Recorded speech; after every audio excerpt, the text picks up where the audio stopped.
আমরা জানি যে বিএনপির একেবারে প্রতিষ্ঠাকালীন সময়ে আপনার বাবা জিয়াউর রহমানের সাথে যুক্ত হয়েছিলেন এবং দল গঠনে তিনি ভূয়সী মানে ভূমিকা পালন করেছেন, যেটি মোহন ভাই বললেন।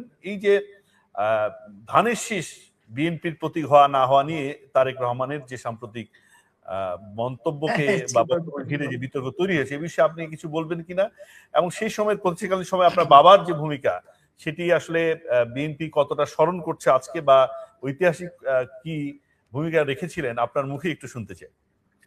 জি, ধন্যবাদ, অনেক ধন্যবাদ। দর্শকবৃন্দকে আমার সালাম। মোহন ভাই আমাদের অনেক ঘনিষ্ঠ একজন, আমাদের পরিবার বলা যায়। ওনাকে অনেকদিন পরে দেখছি, ভালো লাগছে, ধন্যবাদ। তো ঘটনাটা কিন্তু অন্যরকম একটু। মোহন ভাই বলছেন আর কি, সার্বিক অর্থে উনি ঠিকই বলছেন, কিন্তু ঘটনাটা হলো কি, আমি বলি 1975 সালে পট পরিবর্তনের পরে যে পরিবর্তন হলো 7ই নভেম্বরে জিয়াউর রহমান ক্ষমতার শীর্ষে চলে আসেন, তাই না? আমরা বহু ঘটনা এগুলো নিয়ে বহু লেখালেখি আছে, আমরা সবাই জানিও। তো উনি যখন শীর্ষে চলে আসেন, তারপরে কিন্তু 75 থেকে 77 ভাসানী ন্যাপ বা আমার আব্বা, তখন মৌলানা সাহেবের মৃত্যুর পরে উনি মারা গেলেন হচ্ছে, আমরা জানি 1976 সালের নভেম্বরে, 17ই নভেম্বর উনি মারা গেলেন। ওনার মৃত্যু, উনি ছেড়ে চলে গেলেন। যাওয়ার পরে ন্যাপটাকে সংগঠিত করা হয়। তখন হচ্ছে কি, রাজনৈতিকভাবে বাংলাদেশে আমরা কিছুদিন আগে যে 24-এর পট পরিবর্তনের পরে যে পরিস্থিতি ছিল, একটা তত্ত্বাবধায়ক সরকারের মতন একটা মানে ইন্টারিম গভর্নমেন্ট ওনারা নাম দিয়েছিলেন, তাদের একটা উপদেষ্টা কাউন্সিল ছিলেন। জিয়াউর রহমান সাহেবও একইভাবে একটা উপদেষ্টা কাউন্সিল দিয়ে উনি দেশটা পরিচালনা করছিলেন। তো সেই সময়ে নানান রকম প্রশ্ন, জিয়াউর রহমান সবসময় বলতেন যে আমি একজন ক্যাটালিস্ট হিসেবে আমি এই বাংলাদেশে গণতান্ত্রিক প্রক্রিয়া ফিরিয়ে দিব, কিন্তু আমি নিজে ইনভলভ হব না, ক্যাটালিস্ট হিসেবে আমি কাজ করব। তো উনি একসময় চীনে গেলেন, এবং চীনে যাওয়ার পরে উনি ফিরে আসার পরে সাংবাদিকরা ওনাকে ধরলো, আপনি কি সরাসরি রাজনীতি করবেন কিনা। এটা 77 বা 76-এর শেষের দিকের ঘটনা। তখন জিয়াউর রহমান সাহেব বললেন যে আমি ভেবে দেখব, যদি জনগণ চায় আমাকে, তাহলে আমি রাজনীতিতে সরাসরি সংযুক্ত হব। তো তারপরে ওই যে উনি রেফারেন্ডামটা আয়োজন করলেন, আমরা সবাই জানি ওই বিখ্যাত রেফারেন্ডাম।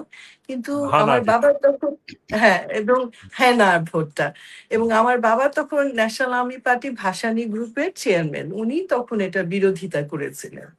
এবং আপনারা হয়তো অনেকে ইতিহাস নিয়ে আলোচনা করেন, কিন্তু এই ঘটনাগুলো সম্পর্কে কেউ খুব একটা আলোচনা করে না। ওই সময় কিন্তু আমার আব্বাকে গৃহবন্দী রাখা হয়েছিল কিছুদিন, এটা বিরোধিতা করে উনি একটা প্রেস কনফারেন্স করেছিলেন, একটা সাংবাদিক সম্মেলন করে। হ্যাঁ, ওনার প্রায় 7 থেকে 10 দিন উনি গৃহবন্দী ছিলেন। জিয়াউর রহমান সাহেব ওনাকে গৃহবন্দী রেখেছিলেন, কারণ ওই সময়টা উনি ওই রেফারেন্ডামের বিরোধিতা করেছিলেন। ওনার বক্তব্য ছিল রেফারেন্ডাম সাংবিধানিক যে সংবিধান বিরোধী একটা অবস্থান, এই কারণে যে জিয়াউর রহমান তখনও আর্মির পোশাক পরা, এবং সে আর্মিক পোশাক পরে রেফারেন্ডাম করতে পারে না, এটা সাংবিধানিককে ভায়োলেট করা হচ্ছে। এই বক্তব্য দেওয়ার পরে ওনাকে কিছুদিন আগে আমার আব্বা 12ই মার্চে আমার আব্বার মৃত্যুবার্ষিকী ছিল, সেদিনও আলোচনা হয়েছে এখানে। মাহবুবুল্লাহ সাহেবও এই কথাটা উল্লেখ করেছিলেন, ডক্টর মাহবুবুল্লাহ, যে ওই ঘটনাটা যে ওই সময় ওনাকে করা হয়েছিল। তো তার মানে বোঝা যাচ্ছে যে উনি 77 পর্যন্ত জিয়াউর রহমানের সঙ্গে জয়েন করেন। এবং হলো কি, যখন 77-এর শেষের দিকে জাপান এয়ারলাইন্সের ওই যে রেবেলরা একটা প্লেন, একটা এয়ারলাইন্স হাইজ্যাক করে ঢাকায় নিয়ে আসলো, তখন ওই সময়টাও আপনাদের একটু খেয়াল করতে হবে। ওই সময়টা এমন একটা সময় ছিল, তখন একটার পর একটা কু অ্যাটেম্পট চলছে, হ্যাঁ, এই জিয়াউর রহমান সরকারের বিরুদ্ধে। তখন একসঙ্গে দুটা কু অ্যাটেম্পটেড হয়েছিল, একটা হয়েছিল এয়ারফোর্সের তরফ থেকে, আরেকটা হয়েছিল বগুড়া ক্যান্টনমেন্টে, দুটা অ্যাটেম্পট একসঙ্গে। তাতে করে তখনকার প্রশাসন বেশ একটু নার্ভাস হয়ে গেছিল। আমার আব্বা তখন ছিলেন, এবং আমার আব্বা দেখলেন যে এরকম যদি হতে থাকে, তখন আমার আব্বা যে বক্তব্যটা দিয়েছিলেন আমার মনে আছে একটু একটু। তো উনি বলেছিলেন যে উগান্ডায় যেরকম ইদি আমিন চালাচ্ছে, উনি একজন মিলিটারি সুবেদার ছিলেন, ওখানে একটার পর একটা কু হওয়ার পরে এই মিলিটারি সবাই অ্যাম্বিশাস হয়ে যায় ক্ষমতা নেওয়ার জন্য। একসময় ইদি আমিন সাহেব, যিনি ওইখানে একজন মিলিটারি সুবেদার ছিল, তিনি ক্ষমতা নিয়ে নেয় এবং নেওয়ার পরে ওনার প্রতিহিংসার অনেক গল্প তখন খুব প্রচারিত ছিল, খুব সবাই জানতো যে উনি এত প্রতিহিংসা পরায়ণ ছিলেন যে উনি মানুষের মাথা কেটে মানে যে তার মিনার বিরোধিতা করতো। বানিয়েছেন। হ্যাঁ, এবং এইসব ঘটনা আমরা সবাই জানি। এইটার রেফারেন্স আমার বাবা তখন ওই যে নুরুল ইসলাম শিশু সাহেব ছিলেন, তাকে ফোন করে বললেন। তার সঙ্গে আমার বাবার একটা ভালো একটা সম্পর্ক ছিল। তাকে বলল যে তুমি জিয়াকে বলো যে আমি ইমিডিয়েটলি খুব আর্জেন্টলি তার সঙ্গে দেখা করতে চাই। এবং ওইটার সূত্র ধরে জিয়ার মানে ওই শিশু সাহেবের মাধ্যমে আমার বাবা জিয়ার কাছে যায় এবং প্রস্তাবটা দেয় যে দেখো এই যে পরিস্থিতি একটার পর একটা কু হচ্ছে, সেই পর্যন্ত কিন্তু 18টা খুব সিরিয়াস কু অ্যাটেম্প্ট হয়ে গেছে বাংলাদেশে ওই সময় ওই পর্যায়ে। তো আমার আব্বা বললেন যে এইভাবে তো এই দেশটাকে আমরা এইভাবে ফেলে দিতে পারি না, একটা কিছু করতে হবে। তো আমার বাবার একটা সুস্পষ্ট একটা প্রস্তাব ছিল। সেই প্রস্তাবটা ছিল গণতন্ত্রে উত্তরণের প্রক্রিয়া চালু করতে হবে। এটাকে ইংরেজিতে বলা হয় the process of transition two democracy. এটার উপরে আমার আব্বা যখন মারা যান, আমি একটু পরেও আসছি, আমার আব্বা মারা যাওয়ার পরে আমেরিকার যুক্তরাষ্ট্রের প্রেসিডেন্ট একটা শোকবাণী দিয়েছিল। সেই শোকবাণীতে উনি প্রায় 2.5 পেজেস ছিল, 2-2.5 পাতার একটা শোকবাণী। সেখানে উনি 3বার না 4বার এই প্রক্রিয়ার কথা উল্লেখ করেছিলেন এবং বলেছিলেন এই প্রক্রিয়ার প্রত্যেকটা পদক্ষেপে জাদু মিয়ার অবদান কি ছিল, মশিউর রহমানের। এটা কিন্তু ওই প্রেসিডেন্ট তখন ছিলেন প্রেসিডেন্ট কার্টার, জিমি কার্টার তখন আমেরিকার প্রেসিডেন্ট ছিলেন। তার সেই শোকবাণী এগুলো রেকর্ডেড আছে। তো যাই হোক, ওই যে আমার আব্বা প্রস্তাবটা নিয়ে গেলেন, প্রথম ধাপ ছিল যে রাজনীতি উন্মুক্ত করে দিতে হবে, দলগুলোকে প্রকাশ্যে আসবার সুযোগ সুবিধা দিতে হবে। এই যে শুরু হলো কিন্তু 77-এর শেষ থেকে, 78-এই বলা যায় প্রথম থেকে রাজনৈতিক প্রক্রিয়া শুরু হলো, 75-এর পরে 78 পর্যন্ত। তখনই প্রথম ওই আহ প্রক্রিয়ার প্রথম ভাগে একটা জোট করা হলো, যেটাকে নাম দেয়া হয়েছিল জাতীয়তাবাদী ফ্রন্ট। জাতীয়তাবাদী ফ্রন্ট নাম দেওয়া ছিল। সেটার আওতায় 6টা দল ছিল। তো এই 6টা দলের মধ্যে ইউপিপি ছিল, কাজী জাফর আহমদ পরের দিকে বেরিয়ে যান। ওই তখন ইউপিপি নেতা ছিলেন, ওনার নাম কি, ক্যাপ্টেন হালিম চৌধুরী ছিলেন। তারপরে এরকম যাই হোক 6টা দল ছিল। 6টা দলের নাম এই মুহূর্তে আমি বলতে পারছি না। ভাসানী ন্যাপ ছিল মুখ্য।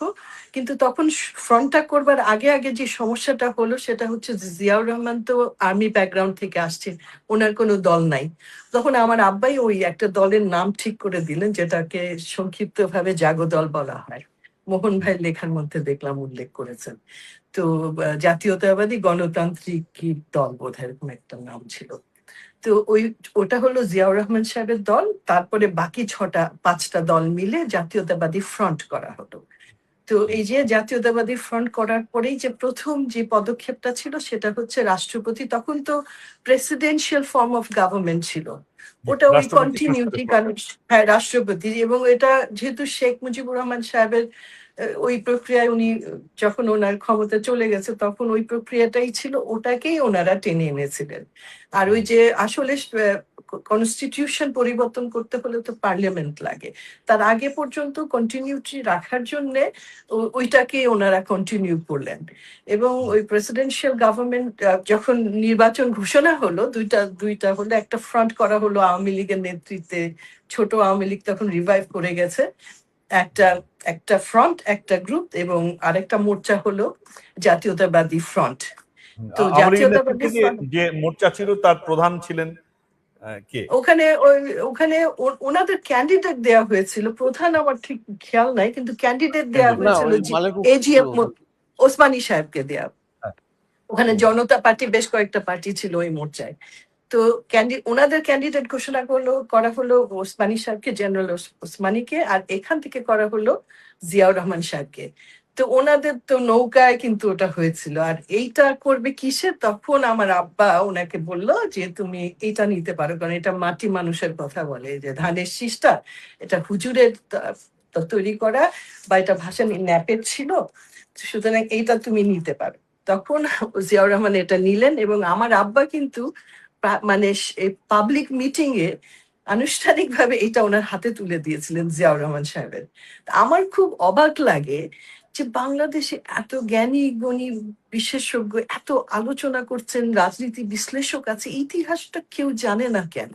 এগুলো তো পত্রিকা ঘাটলেই পাওয়া যায়। আপনি সেই সময় পত্রিকাগুলো ঘাটেন, পত্রিকা কিভাবে এসছে, জাদু মিয়া ইতিহাস কিভাবে তার হাতে জানা উঠিয়ে জানা দিয়েছিল। জানে না ব্যাপারটা কি তাই, নাকি জানলেও ইতিহাসটা নিজের প্রয়োজনে বা নিজের স্বার্থে হ্যাঁ, এটাও ব্যবহার হতে করছে? পারে। সেটা সমস্যাটা কোথায়? আমার মানে না একটা জানার সমস্যা না। জি, আমি আপনাকে বলি, আপনি আমাকে সুযোগ দিয়েছেন বলে আমার একটা সন্দেহ হচ্ছে কোনো কারণে জাদু মিয়ার নামটা কেউ যেন বলতে সবাই সংশয় বোধ করে। মশিউর রহমান সাহেব আমার বাবা বলে বলছি না, ওনার কিন্তু একটা বড় অবদান ছিল সেই প্রক্রিয়ায়। কিন্তু ওনার নামটা বলতে অনেকেই আমি দেখি খুব সংকুচিত থাকে, নামটা বলতে কারণটা চায় না কি হতে পারে সহজে। আপনি কি মনে করেন? এটা আমি অনেক চিন্তা ভাবনা করে আমার মনে হয়েছে যে এটার একটা কারণ হবে যে উনি যে রাজনীতিটা করতেন, যে রাজনীতিতে উনি বিশ্বাস করতেন, সেই রাজনীতিটাকে এনারা এখন তুলে ধরতে চায় না। কারণ একটা রাজনীতিক ব্যক্তির সব থেকে মূল পরিচয় হচ্ছে সে কোন রাজনীতিতে বিশ্বাস করতো এবং আজীবন কি রাজনীতিটা তিনি করে গেছেন।